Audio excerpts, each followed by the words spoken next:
us have a look at certain case laws. The landmark judgment of the Supreme Court, that is Shahbano case. The citation of the case is Muhammad Ahmad Khan versus Shahbano Begum, 1985, Supreme Court Review 844. As per this landmark judgment, the divorced Muslim woman or wife was provided the right to maintenance under Section 125 of CRPC. If the divorced wife is unable to maintain herself after that period, she can have recourse to Section 125 of CRPC 1973. Later on, Muslim men and women agitated because of this judgment, considering it as an infringement on their personal laws. So, Rajiv Gandhi, during his regime, enacted a new legislation to protect the rights of divorced Muslim women, and the Muslim Women Protection of Rights on Divorce Act was enacted in the year 1986. The next landmark judgment relating to divorce under Muslim law is Shamimara versus State of UP. That was in 2002. In this judgment, it was made clear that the talaq sent through email, text message, or notice through Qazi is not valid. In another case, that is of Fahimbi versus Dagru Chote, 2002 landmark judgment of Bombay High Court, the bench at Aurangabad. In this particular case, the learned judge maintained that triple talaq as per Holy Quran should be only for three reasons, that is, for reasonable cause, preceded by an attempt to reconcile, and the talaq must be attempted only when reconciliation fails. In another case, which had been the talk of the town, that is Shaira Banu versus Union of India, 2017, Supreme Court cases, writ petition number 118 of 2016. In this particular case, the petitioner filed a case before the court to declare the deed in which her husband divorced her as null and void for being illegal and unconstitutional.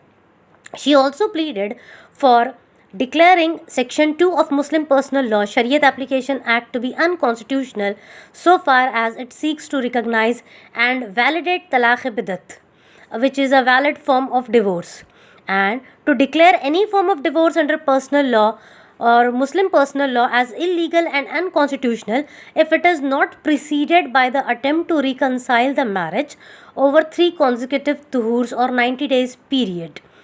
The Honorable Court declared in the judgment that triple talaq or talaq-e-bidat was unconstitutional and hence void. After this judgment, the Muslim Women Protection of Rights on Marriage Act 2019 was passed by the Indian Parliament. According to this particular act, triple talaq is now a criminal offence.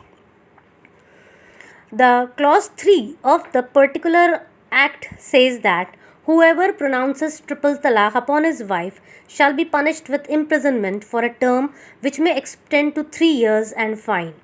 The petition challenging this triple talaq legislation is pending before the apex court now. Now let us see what are the rights of women for divorcing the husband under Muslim personal law. Under Muslim personal law, females too are having the right to seek divorce. There are 3 different forms, that is talaq-e-tawafiz, li'an, and dissolution of Muslim marriage.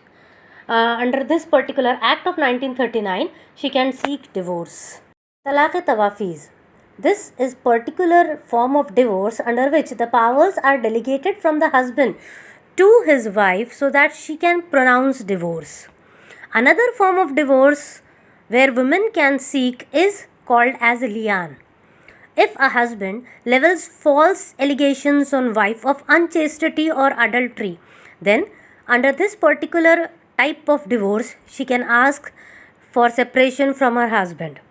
And the next form where women is entitled to seek divorce is under Muslim Marriage Act of 1939, Dissolution of Muslim Marriage Act of 1939.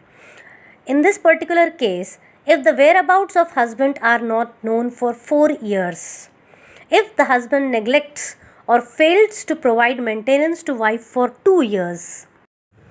If the husband has been sentenced to imprisonment for a period of 7 years or upwards.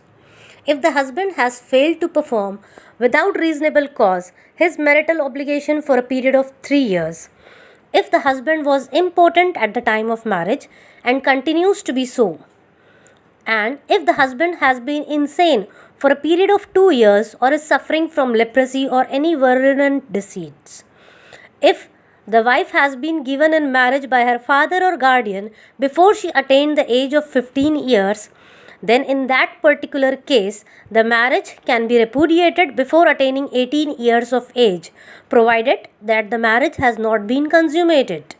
And even if the husband treats wife with cruelty, then she can seek divorce or any other ground which is recognized as valid for dissolution of marriages under Muslim law. Then the wife is having the right to seek divorce from her husband. The third classification of divorce is by mutual consent, where both husband and wife are equally entitled to seek divorce. This type of divorce is recognized even by Hindu Marriage Act, Parsi Marriage Act and Divorce Act of 1936 and Divorce Act of 1869, 2001 and Muslim law, which is called as divorce by mutual consent. In case of Mohammedan law, there are two types of divorce by mutual consent. One is called as khula, another one is called as mubarat. Khula, it means separation of the wife in return for a payment. Just like in case of divorce, when husband gives divorce, he has to pay the dower amount to wife.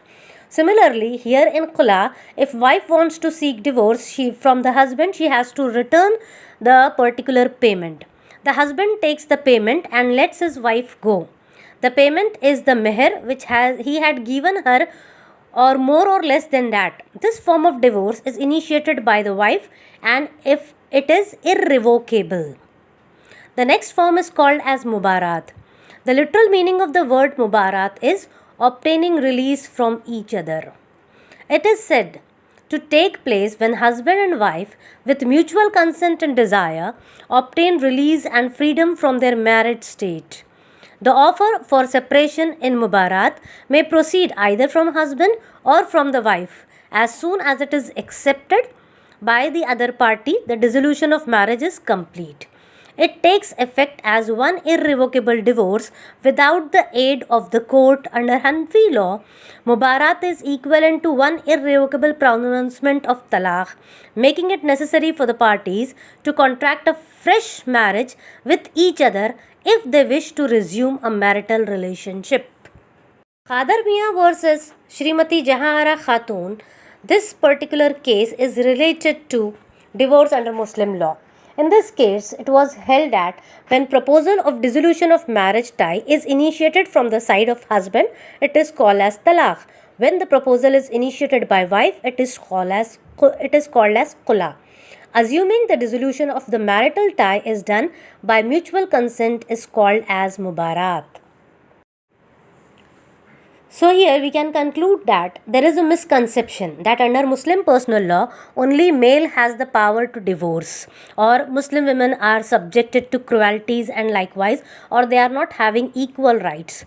But when we discuss the above thing relating to divorce under Muslim law, we can conclude that divorce can either be an act of husband or an act of wife or by both.